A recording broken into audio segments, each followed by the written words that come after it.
Shalom and good evening. This is TV7 Israel News broadcasting to you from Jerusalem. And in today's top stories, Prime Minister Benjamin Netanyahu invites Palestinian President Mahmoud Abbas to his office in Jerusalem to try and reignite the long-stalled peace negotiations.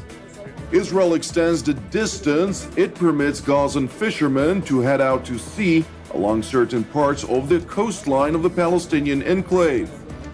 U.S. President Barack Obama says NATO will assist the EU in preventing tragedies of migrants whom are trying to cross the seas illegally into Europe from happening.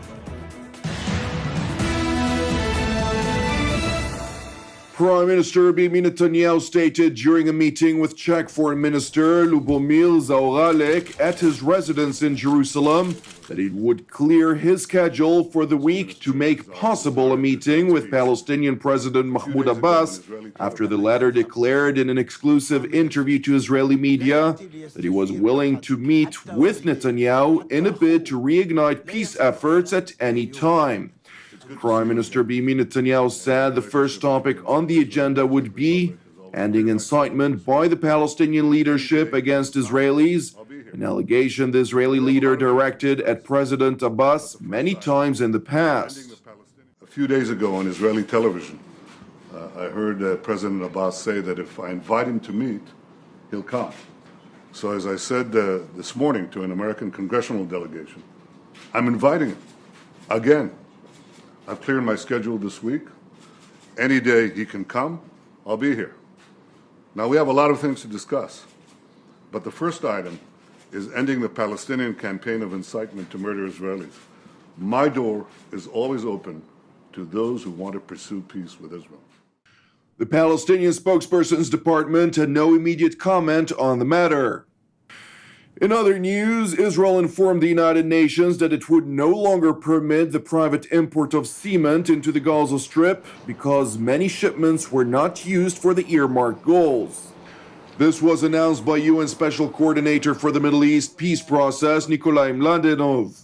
He said that he was working together with the Palestinians and with the Israeli government to settle the matter quickly and to prevent incidents that could lead to ending the import of other goods as well. UN officials said that the supply of construction material was vital for the rehabilitation of the many buildings damaged in the last round of fighting between the Islamist Hamas, which controls the Palestinian enclave, and the Jewish state, and that the people who used this material for other purposes were stealing from their own people, making their suffering even worse. In a related matter, Israel extended the distance it permits Gazan fishermen to head out to sea along certain parts of the coastline of the enclave.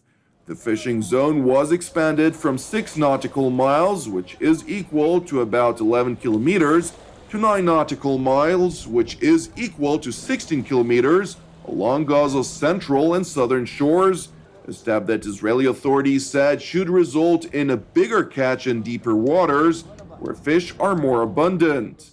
Israel, citing security concerns that include fears of Hamas weapon smuggling, maintains a naval blockade on the Gaza Strip, and the zone will remain at 6 nautical miles in the northern areas near the Israeli and Egyptian borders, where smugglers have reportedly attempted to infiltrate the Palestinian enclave with concealed goods on several occasions.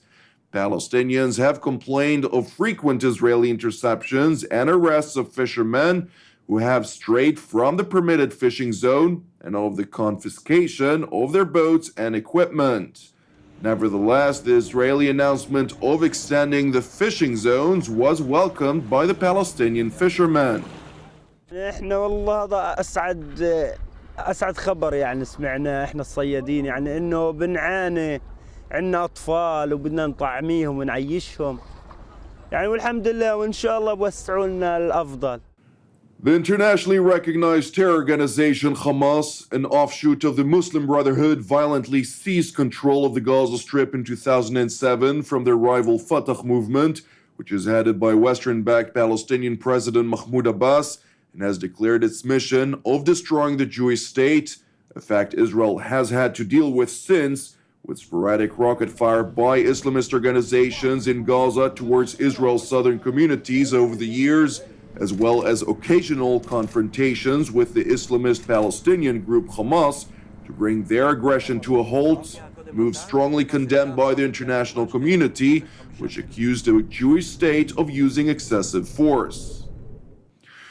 Now, in other news, Israel's and Turkey's negotiating teams are scheduled to meet on Thursday in an undisclosed European country to discuss normalizing relations. A few days ago, Turkish President Recep Tayyip Erdogan said that he anticipated positive results from the meeting, echoing previous statements by Prime Minister Benjamin Netanyahu, who also said that he hoped an agreement would be reached on fully rehabilitating relations between Israel and Turkey. Now to Washington, where U.S. President Barack Obama held a meeting with NATO Secretary General Jens Stoltenberg, during which he said that the alliance could help the North African country of Libya against the Islamic State, as well as train and assist troops in other countries, including Iraq and Jordan, to fight the extreme Muslim group.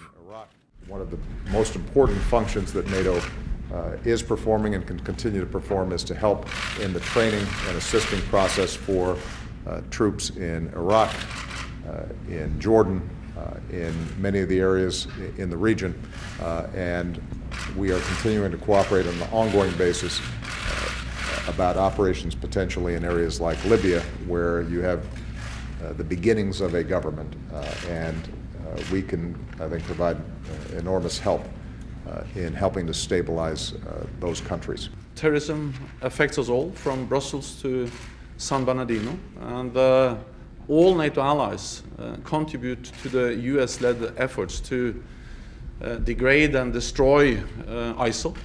And just last week we started training of Iraqi officers, and we will continue to support the efforts of the United States and other countries to fight ISIL.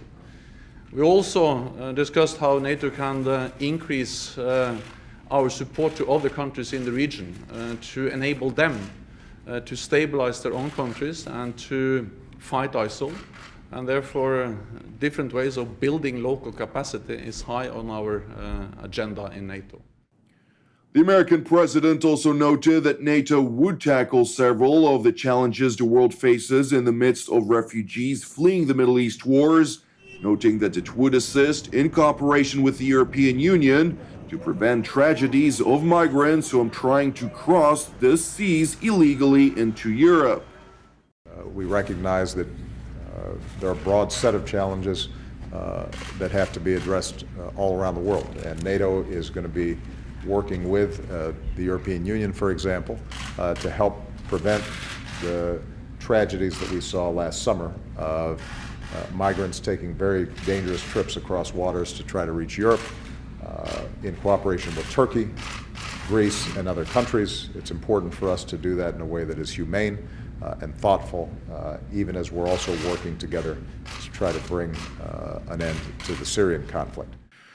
Since the beginning of the Syria conflict, more than 500,000 people have been killed, with millions of refugees fleeing that country, causing the worst recorded refugee crisis since World War II, posing dire challenges to Europe and other regional countries that received large numbers of refugees.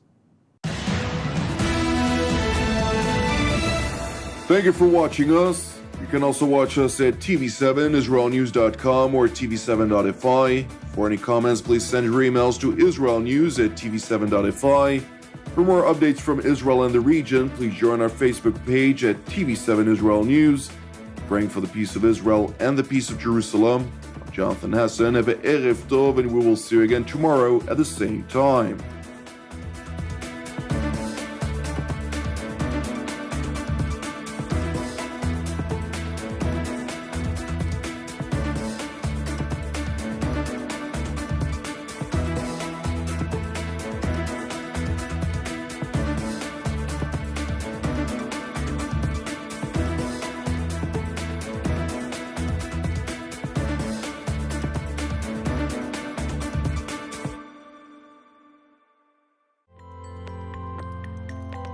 In order to donate to TV7 Israel News, please follow these simple steps. First, press the Donate logo, located at the bottom left side of TV7 Israel News Facebook page, or on the Donate tab at the head of the page. Then insert the amount you'd like to donate, and fill in your credit card information. Just like this. And press Review Donation and continue. After reviewing your donation details, please press Donate to finalize your donation. That's it! Your donation is now complete, and an email with your donation details has been sent to your email address. You can also print your donation receipt by pressing the link here. Thank you for supporting TV7 Israel News.